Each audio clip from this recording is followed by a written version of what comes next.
은혜의 시간. 오늘은 마가복음 1장 40절에서 45절의 말씀에 근거해서 간절한 기도와 기적, 이런 제목으로 은혜의 말씀을 나누겠습니다. 오늘 본문에 보면 나병으로 고통받는 한 사람의 이야기가 나옵니다. 당시의 유대인들은 나병은 하늘이 내리는 병이라고 생각했습니다. 그러나 본문에 보면 나병 환자가 예수님께 나와 자신의 병을 고쳐달라고 간구할 때 예수님은 그를 불쌍히 여겨 그의 병을 고쳐주셨습니다. 오늘 본문이 우리에게 주는 교훈이 무엇일까요? 첫째로, 간절한 기도는 기적을 가져옵니다. 나병 환자가 그 병에서 고침받을 수 있었던 것은 그의 간절한 기도에 있었습니다. 마가복음 1장 40절에 보면 한 나병 환자가 예수께 와서 꿇어 엎드려 간구하여 이르되 원하시면 저를 깨끗하게 하실 수 있나이다 라고 말합니다. 하나님은 겸손한 사람에게 은혜를 주십니다. 나병 환자는 예수님 앞에 나와 꿇어 엎드려 자신의 모든 것을 내려놓고 예수님께 간구하는 겸손한 모습을 보여주었습니다. 시편 17절에 보면 여호와여 주는 겸손한 자의 소원을 들으셨사오니 그들의 마음을 준비하시며 귀를 기울여 들으시고 라고 말합니다. 예수님께 나온 나병 환자는 예수님께 나올 때 무릎을 꿇었습니다.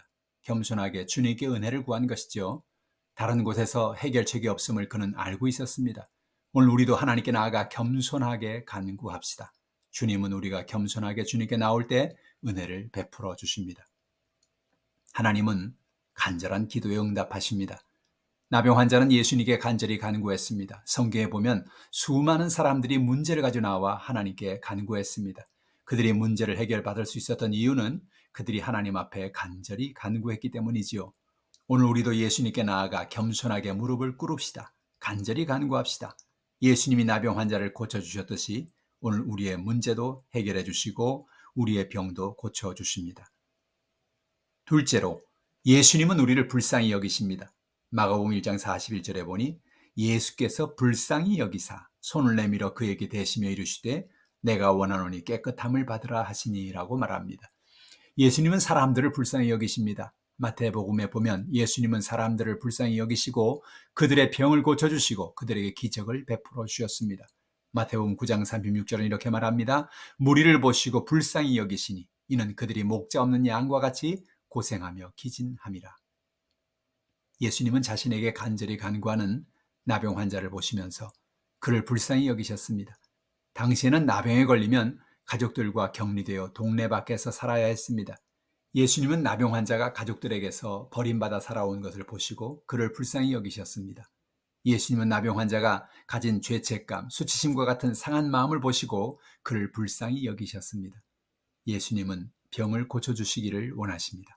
나병 환자는 예수님께 나와 나의 병을 고쳐주소서라고 말하지 않고 원하시면 저를 깨끗하게 하실 수 있나이다라고 말했습니다. 마가복음 1장 40절 말씀입니다. 한 나병 환자가 예수께 와서 엎드려 간구하여 이르되 원하시면 저를 깨끗하게 하실 수 있나이다. 그는 왜 그렇게 말했을까요? 왜냐하면 예수님이 자신을 고치시는 것을 원하지 않을 수도 있다는 생각을 하고 있었기 때문일 것입니다.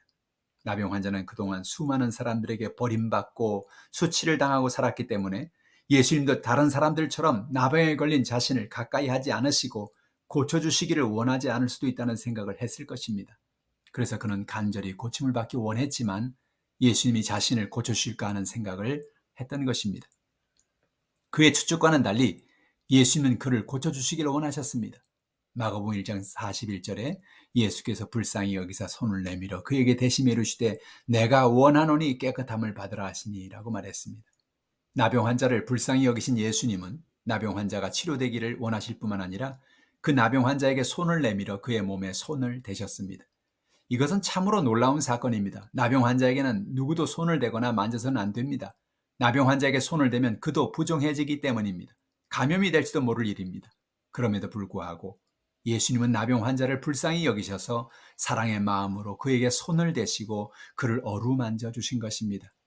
나병이 걸린 이후에 나병 환자는 버림받아 어떤 누구도 그를 만져주거나 안아주지 않았습니다. 그런 나병 환자를 예수님은 말씀으로만 고쳐주신 것이 아니라 직접 그에게 손을 대시고 그를 위로해 주신 것입니다. 오늘도 예수님은 우리를 불쌍히 여기시고 우리의 모든 기도와 간구를 들어주기를 원하십니다. 우리의 모든 문제를 해결해 주기를 원하십니다. 담대하게 예수님께 나아가 예수님께 모든 문제를 맡깁시다. 주님이 응답해 주십니다. 셋째로, 주님이 주신 기쁨은 감출 수 없습니다. 예수님은 자신이 나병 환자를 고치신 이야기를 다른 사람에게 말하지 말도록 나병 환자에게 엄히 경고했습니다. 자신이 치료한 것이 소문이 나면 예수님의 사역에 문제가 될 수 있었기 때문입니다. 그러나 나병 환자는 자신이 경험한 이 놀라운 기쁨을 감추어 둘 수 없었습니다. 그는 자신에게 일어난 이 놀라운 소식을 사람들에게 전파했습니다. 사람들은 뭔가 좋은 일이 있고 기쁜 일이 있으면 벌써 얼굴에 다 나타나지요. 기쁨을 감출 수 없기 때문입니다. 오늘 우리도 놀라운 소식을 가지고 있지 않습니까? 우리가 가진 이 놀랍고 기쁜 소식을 나만 간직하고 살지 맙시다. 우리 주변에 있는 모든 사람들에게 날마다 전하고 살아갑시다. 우리는 문제를 만나고 어려움을 만날 때 오늘 본문의 나병 환자처럼 겸손하고 간절함으로 주님께 나아가서 간구합시다. 예수님은 우리를 늘 불쌍히 여겨주십니다. 그 은혜에 감사하며 살아갑시다. 예수님을 만난 그 놀라운 기쁨과 그 은혜 속에 살아갑시다. 예수님의 기쁨의 소식을 늘 전하며 살아가는 저 여러분 되기를 주님의 이름으로 축원합니다. 기도합시다. 하나님 아버지, 참으로 감사합니다. 오늘도 우리에게 참으로 좋은 날 주셔서 감사합니다. 우리의 기도를 오늘도 듣고 계시니 감사합니다. 오늘도 우리의 모든 연약함을 주님 앞에 가져나왔습니다. 우리를 불쌍히 여기시고 우리의 모든 연약함을 치료해 주기 원하신 주님을 찬양합니다. 오늘 주님 우리에게 주신 큰 기쁨으로 살게 하시니 감사합니다. 영광과 존귀와 찬양을 받아주시옵소서. 감사드리며 예수님의 이름으로 기도하옵나이다. 아멘. 할렐루야. 한 주간도 승리하는 여러분 되기를 주님의 이름으로 축원합니다.